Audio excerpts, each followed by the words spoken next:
Hey guys, इस video में हम लोग डिस्कस करेंगे काउंट सेट बिट इन अ रेंज। इस क्वेश्चन का जो प्रॉब्लम स्टेटमेंट है वो थोड़ा सा टिपिकल है हमारे प्रीवियस क्वेश्चंस के प्रॉब्लम स्टेटमेंट से। इस इस क्वेश्चन का जो प्रॉब्लम स्टेटमेंट है जो ये कहता है कि आपको दो नंबर दिए जाएंगे x एंड y।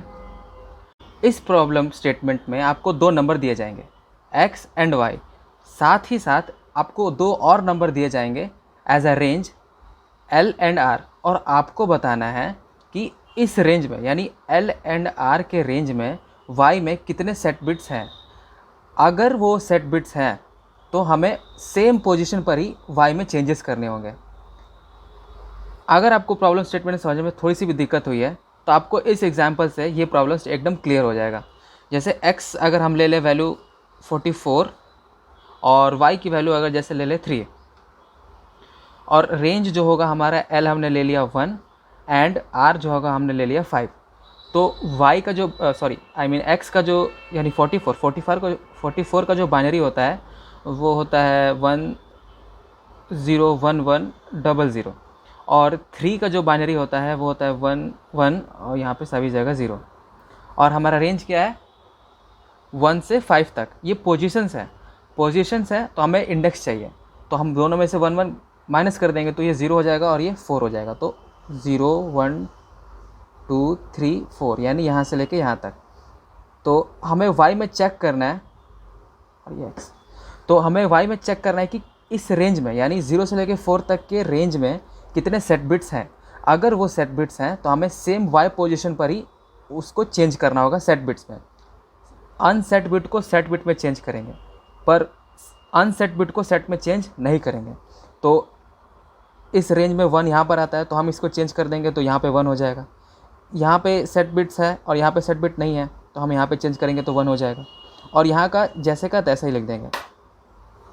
तो सारे वैल्यूज़ को चेंज करने के बाद जो हमारे पास जो आंसर आया वो हुआ 10111। तो हमारा ओवरऑल आंसर हो जाएगा 47। आई होप आपको क्लियर हो रहा होगा कि प्रॉब्लम स्टेटमेंट क्या था। एक और एग्जांपल से लेते हैं और इस प्रॉब्लम स्टेटमेंट को और क्लेरिफाई करता हूँ।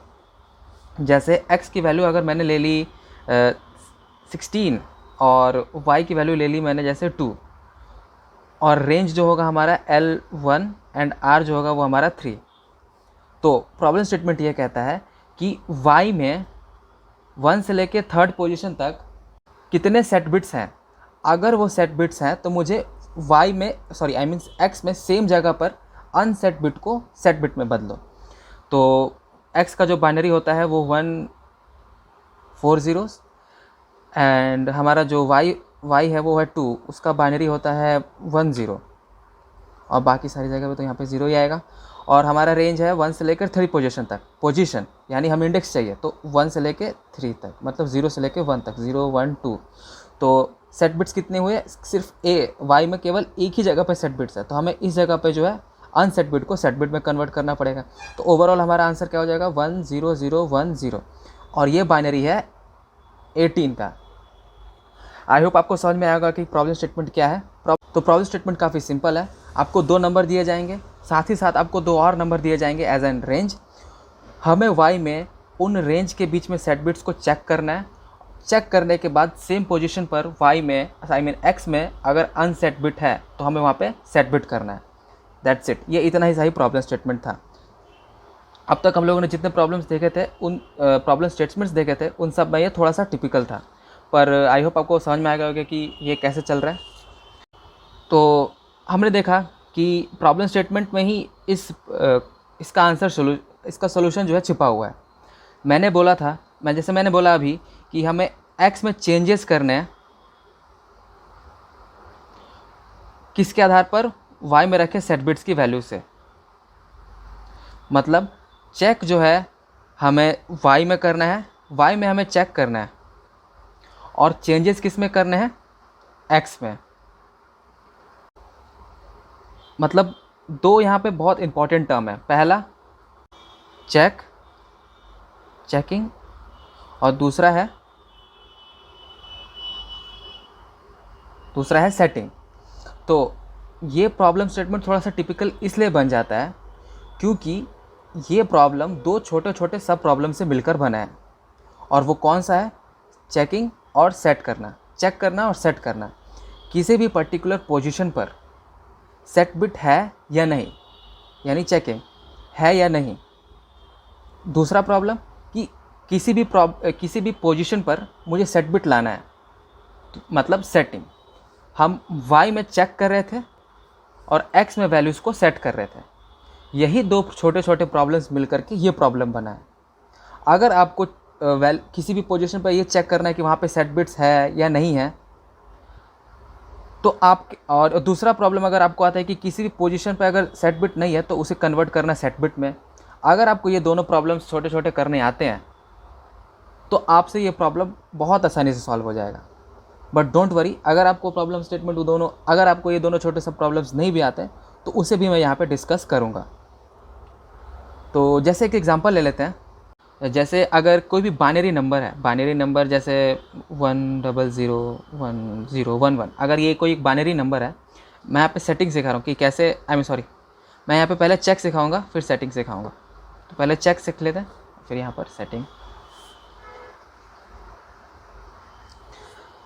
तो यहाँ पे जैसे एक बाइनरी नंबर है, कोई भी हो सकता है, मैंने रैंडम ले लिया, और जैसे यहाँ पे मुझे फोर्थ पोजीशन पर, यानी k = 4 पर मुझे वैल्यू को चेक करना है कि क्या वो सेट बिट है या नहीं। फोर्थ पोजीशन तो यहाँ होगा, एक first position, second position, third and fourth, तो फोर्थ पोजीशन यहाँ होगा। तो मुझे चेक करना है कि क्या वो सेट बिट है या नहीं। तो आप खुद सोचो, अगर आपके पास एक बाइनरी नंबर है और आपने चेक कर रहा है कि क्या इसके फोर्थ पोजीशन पर सेट बिट है या नहीं, तो ये कैसे चेक होगा? तो आप लेफ़्ट शिफ्ट का यूज़ कर सकते हो। अगर यहाँ पर सेट बिट है और यहाँ पर सभी जगह पे कुछ भी नहीं है, कुछ भी नहीं, और अगर आप इन दोनों का एंड कर दो तो आप देखो सारी जगह पे वैल्यूज़ जो है 0 हो जाएंगी, और केवल वही जगह पोजीशन पर 1 होगा जहाँ पे सेट बिट्स है। तो मैं यही कह रहा हूँ। तो अगर आपको एक बाइनरी नंबर मिला 111, और जिस पोजीशन पे आपको चेक करना है, यानी kth पोजीशन पे आपको चेक करना है कि वो सेट बिट है या नहीं, तो आप 1 को लेफ़्ट शिफ्ट कर दोगे k-1 से, यानी 1 को मल्टीप्लाई करो 2 k-1 से। तो ये वैल्यू करने के बाद आपको जो वैल्यू मिलेगी उसका हम एंड कर देंगे, बिटवाइज एंड कर देंगे आपके इस n के साथ, यानी बिटवाइज नंबर के साथ। तो अगर वैल्यू ओवरऑल 0 आएगी तो मतलब उस पोजीशन पर सेट बिट नहीं था, और अगर वैल्यू 1 नहीं आती है तो मतलब वहाँ पे सेट बिट था। तो मैं यही कह रहा हूँ। तो सबसे पहले आपको n मिलेगा, फिर आप उस kth पोजीशन को, kth जो पोजीशन था उसको आप लेफ़्ट शिफ्ट करोगे k-1 तक, और फिर आप दोनों का बिटवाइज एंड कर देंगे। तो आपको ओवरऑल वहाँ पे वैल्यू 0 मिलेगी, तो वहाँ पे सेट बिट नहीं था, और अगर नॉन ज़ीरो वैल्यू मिली तो मतलब वहाँ पे आपका वैल्यू जो था वहाँ पे उस पर्टिकुलर पोजीशन पे सेट बिट थी। अब आते हैं सेट करने के लिए। तो मैं सेम एग्जांपल ले लेता हूँ, जैसे बाइनरी में जैसे 0 1 0 0 1 0 1 1, और k की वैल्यू जो है, जैसे मान के चले हमें फोर्थ पे तो सेट बिट है ही, तो थर्ड ले लेते हैं, k की वैल्यू 3। तो मुझे थर्ड प्लेस पर जो है सेट करनी वैल्यू, तो उसके लिए भी सेम मैं लेफ़्ट शिफ्ट का ऑपरेटर का यूज़ करूँगा। तो मैं 1 को लेफ़्ट शिफ्ट कर दूँगा k-1, तो मेरे पास वैल्यू आ जाएगी। इसका मतलब क्या होता है कि 1 × 2 k-1, और मैं दोनों का बिटवाइज और कर दूँगा, एंड नहीं और करूँगा। चेक करने के लिए मैं बिटवाइज एंड का यूज़ करता हूँ, सेट करने के लिए मैं बिटवाइज और का यूज़ करता हूँ। तो मेरे पास n है, जैसे 1 0 0 1 0 1 1, और मेरे पास एक पोजीशन है k की वैल्यू 3। तो 3 पोजीशन के लिए मुझे 0 1 2, क्योंकि पोजीशन है ना ये, मुझे तो इंडेक्स चाहिए, तो उसके लिए मैंने k-1 किया था यहाँ भी और यहाँ भी। तो मैं 1 को लेफ़्ट शिफ्ट कर दूंगा k-1, और दोनों में ही बिटवाइज और लगा दूंगा, तो मेरे को यहाँ पे वैल्यू जो है सेट हो जाएगी।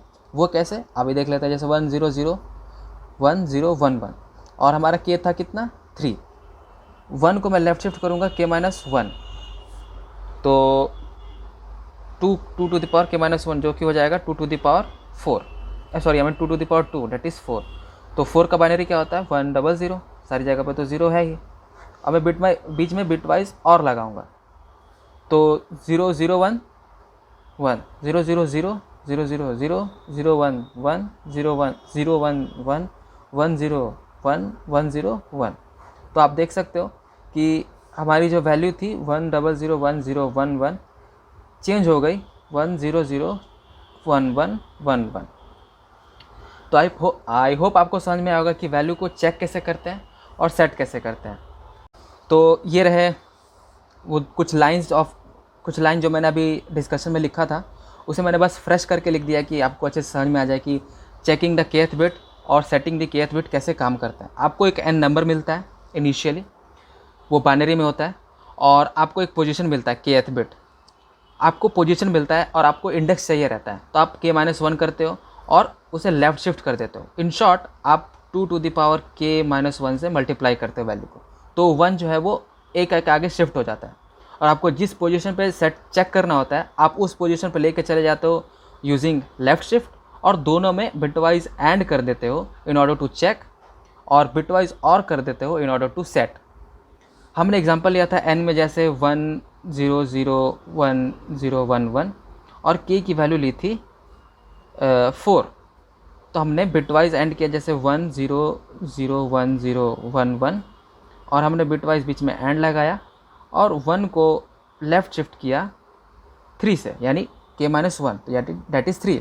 तो ओवरऑल आपको आंसर मिला था 0 0 0 0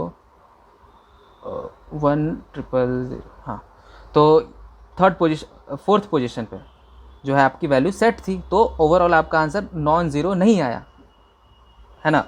उसी तरह हमने सेट को भी देखा था। n की वैल्यू जैसे हमने ली थी सेम यही वाली 1 0 0 1 0 1 1 1, और k की वैल्यू हमने सेट की थी, जैसे थर्ड पोजीशन को हमने सेट किया था, पोजीशन थर्ड यानी इंडेक्स 2।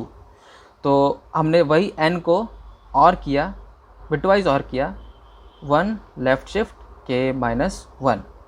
तो ओवरऑल हमारा जो आंसर आया था 1 0 0 1 4 बार 1। तो आई होप आपको समझ में आएगा कि चेकिंग द kth बिट और सेटिंग द kth बिट कैसे काम करता है।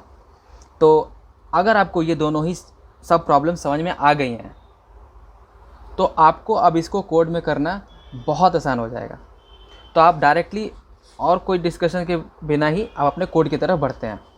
तो ये रहा वो कोड जिसमें आपको फंक्शन मिला था, कंप्लीट द फंक्शन टाइप का क्वेश्चन है ये, जिसमें आपको कॉपी सेट बिट नाम के फंक्शन को कंप्लीट करना था। तो आपको इसमें 4 आर्ग्यूमेंट मिल रहे थे, x, y, l and r।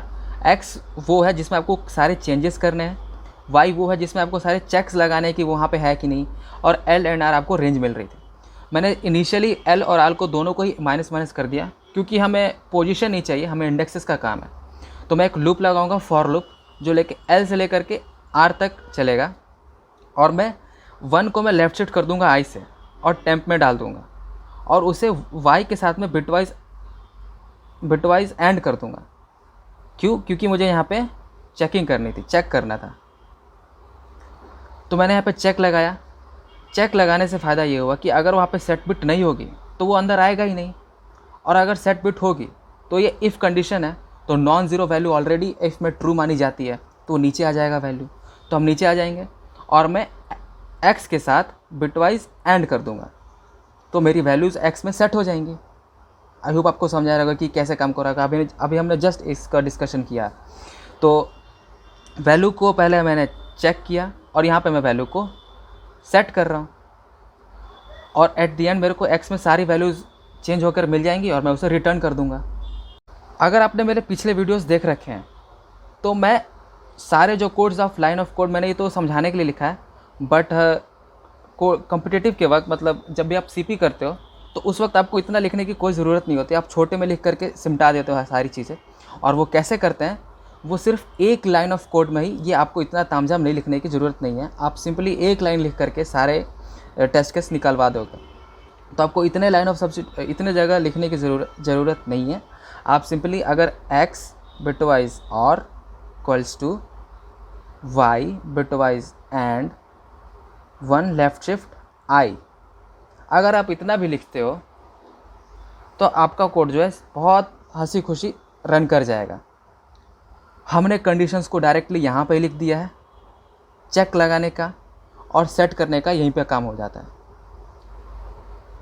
क्योंकि अगर वैल्यू ज़ीरो होगी तो ओवरऑल हमारे आंसर में कोई फ़र्क नहीं पड़ेगा, और अगर वैल्यू ज़ीरो नहीं है तो वो ऑलरेडी हमारे आंसर को इफ़ेक्ट कर रहा है, और वो जिस तरह से वो इफ़ेक्ट कर रहा है उसका अफेक्शन हमारे आंसर में एकदम करेक्टली पड़ेगा। तो अगर वैल्यू ज़ीरो हो जाती थी तो हमारे आंसर में कोई फ़र्क नहीं पड़ेगा, और अगर नॉन ज़ीरो वैल्यू है तो वो ऑलरेडी चेंजेस कर रहा है। तो आई होप आपको समझ में आया होगा कि ये लाइन ऑफ कोड सिंपली मैंने एक लाइन में कैसे सब्स्टिट्यूट किया। सिंपली मैंने पहले y के साथ कंडीशन लगाई कि y bitwise and 1 left shift i, तो ओवरऑल वैल्यू अगर ज़ीरो होती है तो मेरा आंसर में कोई फ़र्क नहीं पड़ेगा, और अगर नॉन ज़ीरो वैल्यू होती है तो नॉन ज़ीरो वैल्यू होती थी तो हम कंडीशन के अंदर आ जाते थे। तो यहाँ पे अगर नॉन ज़ीरो वैल्यू हुई तो हमारे आंसर में अफेक्ट करेगा, और हमें वो अफेक्ट चाहिए। तो एट द एंड मेरे एक्स में जितनी वैल्यू सेट बिट होनी चाहिए वो सेट हो जाएंगी इन दी रेंज, क्योंकि हम इसके पहले एक लूप लगा रहे हैं फॉर 1 से L से लेकर के R तक, तो L में नीचे आ जाएगा, है ना। तो मेरे x में जितने भी वैल्यूज़ हैं वो सभी वैल्यूज़ आ जाएंगे, मतलब जो भी मुझे चेंज चाहिए वो आ जाएंगे, और एट द एंड में x को रिटर्न कर दूंगा। तो आई होप आपको ये क्वेश्चन का सोल्यूशन समझ में आया होगा। Thanks for watching.